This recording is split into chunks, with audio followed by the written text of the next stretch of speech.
안녕하세요, 여러분. 쏟아지는 데이터 속에서 진짜 원인과 결과를 찾아내는 건 정말 어려운 일이죠. 오늘은 이 복잡한 데이터의 함정을 피하고 숨겨진 진실을 밝혀내는 아주 강력한 통계적 도구, 바로 성향 점수에 대해 쉽고 재미있게 파헤쳐 보겠습니다. 자, 한번 생각해보죠. 어떤 새로운 약을 먹은 사람들이 안 먹은 사람들보다 병이 더 빨리 나았다고 쳐요. 그럼 이 약이 효과가 있다고 바로 결론 내릴 수 있을까요? 혹시 약을 먹은 사람들이 원래 더 젊고 건강했던 건 아닐까요? 이처럼 진짜 효과와 그냥 관련성을 구분하는 것, 이게 바로 인과 추론의 출발점입니다. 모든 인과 추론 이야기에는 꼭 방해꾼, 그러니까 악당이 하나 등장하는데요. 바로 교란이라는 녀석입니다.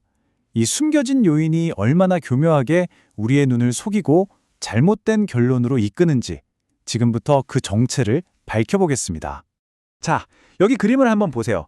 우리가 알고 싶은 건 처치가 결과에 미치는 영향이에요. 그런데 여기 교란 변수 W라는 제3의 요인이 끼어들어서 처치에도 영향을 주고 결과에도 영향을 줍니다. 쉬운 예를 들어볼까요? 비싼 영양제를 먹으면 건강해진다고 해봅시다. 그런데 알고 보니 소득이 높은 사람들이 비싼 영양제도 사 먹고 원래 건강관리도 잘해서 더 건강했던 거라면요. 이때 우리는 영양제 효과인지 원래 부유해서 그런 건지 구분할 수가 없게 되죠.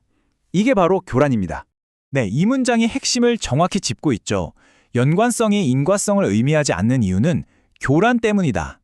이 교란 변수 때문에 처치를 받은 그룹과 받지 않은 그룹은 애초에 공정한 비교 대상이 아니었던 거예요. 출발선 자체가 다른 거죠. 그러니까 단순히 두 그룹을 비교하는 건 아무 의미가 없을 수도 있다는 겁니다. 아니, 그럼 이 복잡한 문제를 어떻게 해결하죠? 소득, 나이, 사는 지역, 원래 건강 상태, 이 모든 걸 어떻게 하나하나 다 따져보겠어요. 거의 불가능해 보이죠? 바로 이 지점에서 우리의 영웅이 등장합니다. 이름하여 차원 축소라는 아주 기발한 마법 같은 아이디어죠. 그 마법의 도구가 바로 성향 점수입니다. 이게 뭐냐면요, 아주 간단해요. 한 사람의 나이, 성별, 소득, 건강 상태 같은 온갖 특성들, 즉 W를 몽땅 고려해서 그래서 이 사람이 영양제를 사 먹을 확률이 과연 몇 %일까를 딱 하나의 숫자로 요약해 주는 거예요. 정말 마법 같지 않나요? 바로 이겁니다.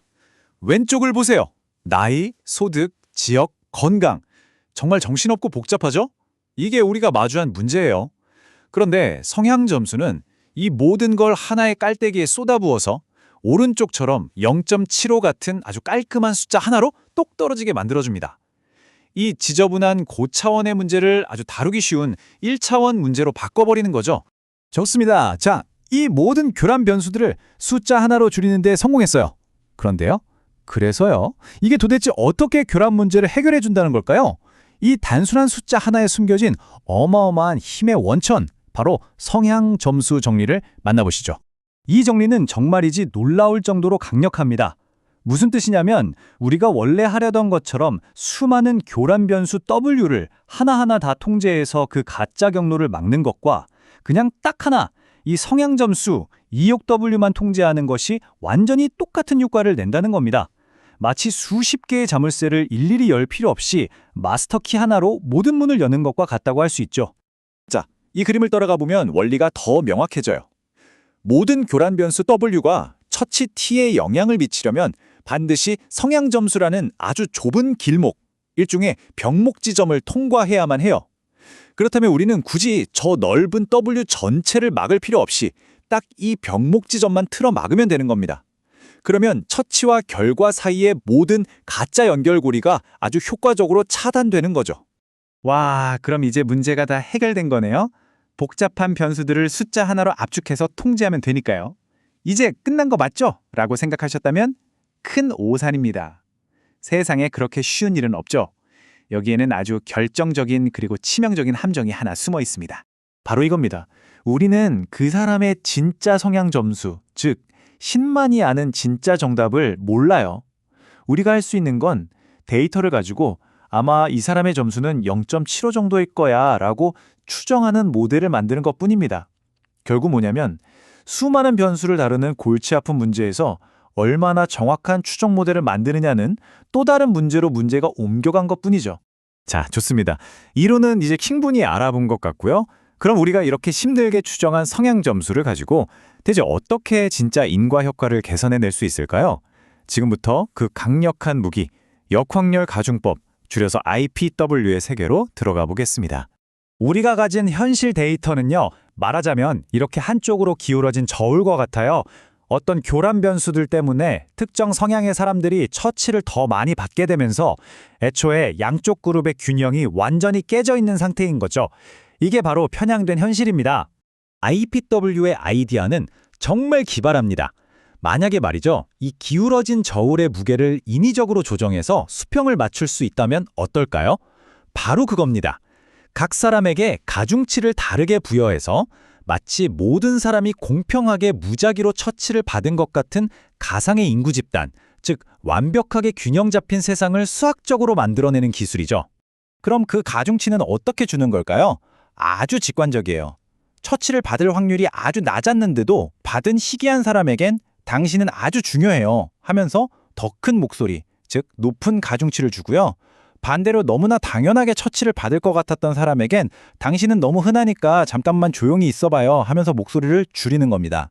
이렇게 확률의 역수로 가중치를 주면 교란 변수가 처치 선택에 미치던 저 영향력의 화살표를 수학적으로 지워버리는 효과가 생깁니다. 자, 그럼 이 멋진 아이디어를 가지고 구체적으로 인과 효과를 어떻게 계산하는지 한번 들여다볼까요? 자, 이제 요리법을 알려드릴게요. 첫 번째 스텝, 각 사람의 성향 점수를 우리 모델로 추정합니다. 두 번째, 그 점수의 역수를 이용해서 각자의 가중치를 계산해요.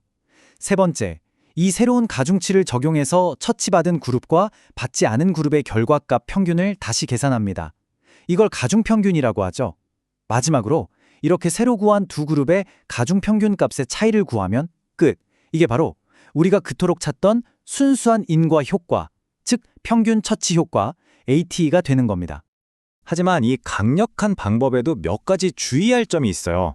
만약 어떤 사람은 처치를 받을 확률이 100%이거나 0%에 가깝다면 어떨까요? 가중치가 무한대에 가까워지면서 전체 계산이 망가질 수 있습니다. 또 두 그룹 간의 겹치는 특성이 너무 없어도 비교가 어렵겠죠. 그리고 무엇보다 가장 중요한 건 이 모든 계산의 뿌리가 되는 우리의 성향 점수 추정 모델이 현실을 잘 반영해야 한다는 겁니다. 흔히 말하는 쓰레기가 들어가면 쓰레기가 나온다는 원칙이 여기서도 똑같이 적용되죠. 결국 성향 점수와 IPW는 관찰 데이터라는 혼돈 속에서 인과관계라는 진실의 실마리를 찾아내는 정말 놀라운 도구입니다. 하지만 우리가 꼭 기억해야 할 것은 이 모든 정교한 수학적 장치가 결국 우리의 모델이 현실을 올바르게 반영하고 있다는 가정 위에 아슬아슬하게 서 있다는 사실입니다. 결국 아무리 멋진 도구를 손에 쥐고 있어도 그 도구를 어떻게 사용하고 그 결과를 어떻게 해석할 것인지는 결국 우리 분석가의 신중함과 통찰력에 달린 문제겠죠.